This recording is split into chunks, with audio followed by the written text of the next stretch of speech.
Okay, this is going to be a short boxing video, and what I'm doing tonight is I've finally decided to make some room on my bookshelf to so that I can put some stuff some more stuff on there. And I had some very old Funk and Wagnalls Encyclopedia from, I think it was like 1978 or 1979, which I purchased from a local food store. The store actually had Funk and Wagnalls encyclopedias for sale. They had huge boxes of them, and every couple of weeks they would come out with another edition. So let's just open this up real quick and take a look inside Funk and Wagnalls. And it's really hard, I guess, these days to actually even find real bound encyclopedias. Everything is either electronic or you use the internet. And this was 1979. Let's see if you can see that. Let's okay, you can see that. 1979 MCM LXXI. I think that's 79. Whatever. But in any case, I was a young guy when I purchased these. And as you can see, these things are still in excellent shape. I'm pretty anal about the state that I keep my books in. And trust me, they were well used. See, that was random page. A station on the Underground Railroad for Negro slaves. Interesting. And that's about Nebraska. And as you can see, that was just a random page that I picked. But in any case, you can just look at the quality of that. You can see the gilding on the edges there, at least on the top edge. And as I said, I purchased these back in 79, I guess. It might have been 81. I think that's what, let me see that. Let me see here. LXX, that's 71, but that's actually the last one. So MCM LXX 80, let me see, is 50, 60, 70, 79. Yep.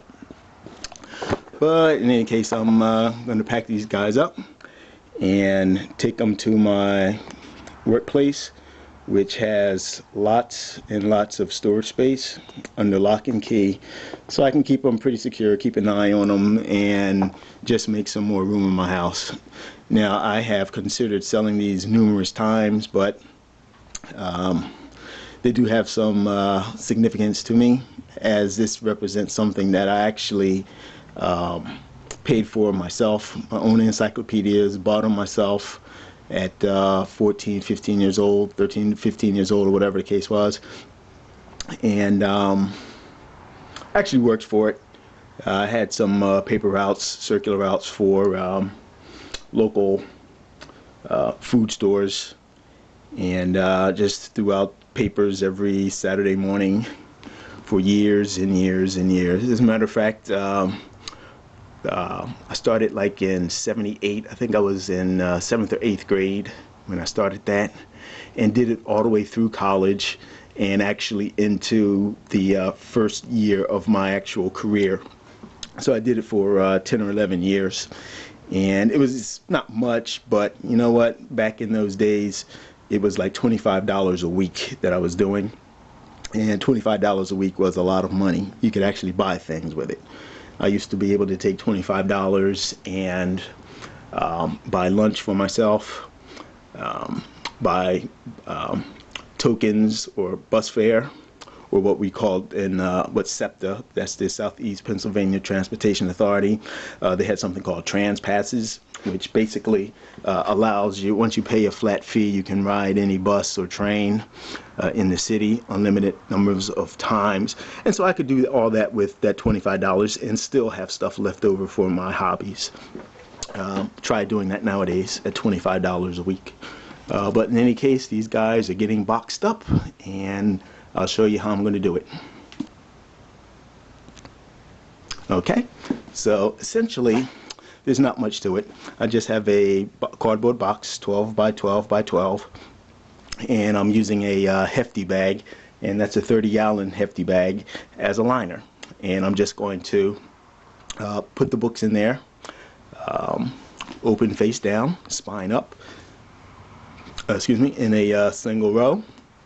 And then I believe that there's going to be 2 more spaces on the side for books, and then I'll have 2 books left over and place on top. So let's just take a look inside.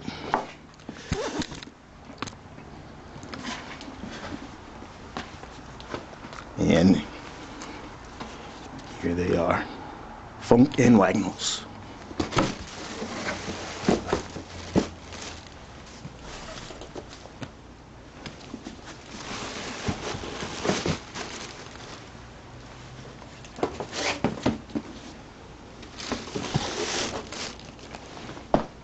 You can see those guys down in there.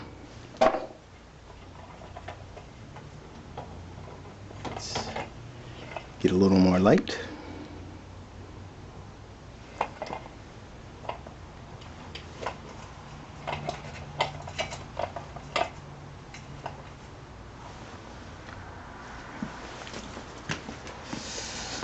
Okay. And 2 on the side. And actually, I'm just left with 1. Okay, I actually thought that there were 26 volumes, but there's only 25. So I have an orphan, and I'm just going to sit them on top like that.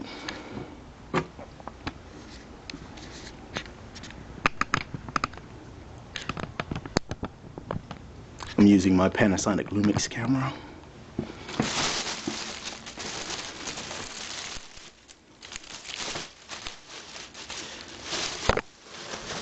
And squishy the air out of there.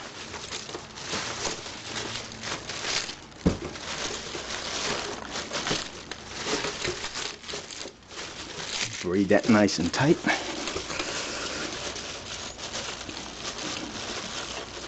And loop it. Now I'm not going to tie a tight knot in there.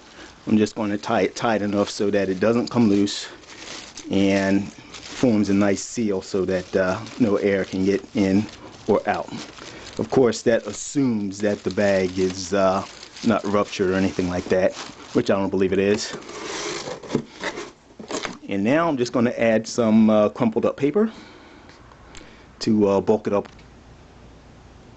Okay, so I have some paper here, and this is essentially just some bulking paper, packing paper that came with some of the things I've been ordering lately.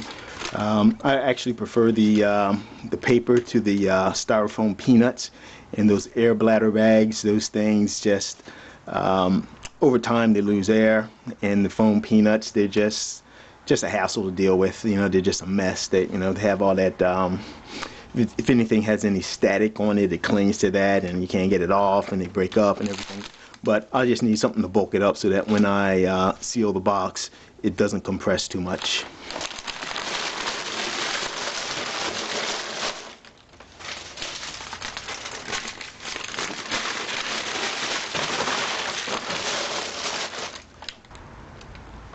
Okay, I think I have it sufficiently packed now. There's going to be a little bit of compression. I don't have actually enough to keep it, make it as firm as I would like to. I would like it to be almost incompressible, if that's a word. But there's going to be a little compression there. I'll just have to make sure that I don't stack the boxes too deep, or too many boxes on top of that once I do have it boxed up and in storage. And so we're just going to close that and break out my trusty tape gun.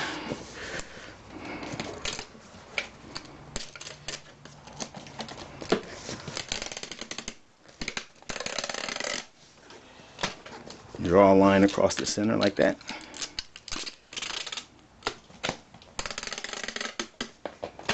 Off on the edge. On the other edge, and a little piece here to tighten it down.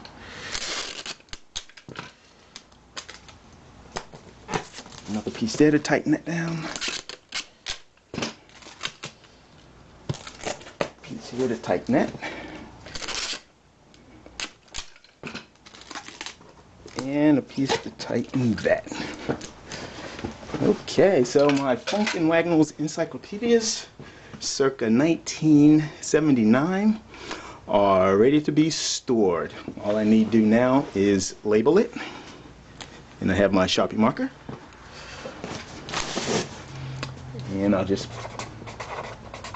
initial it.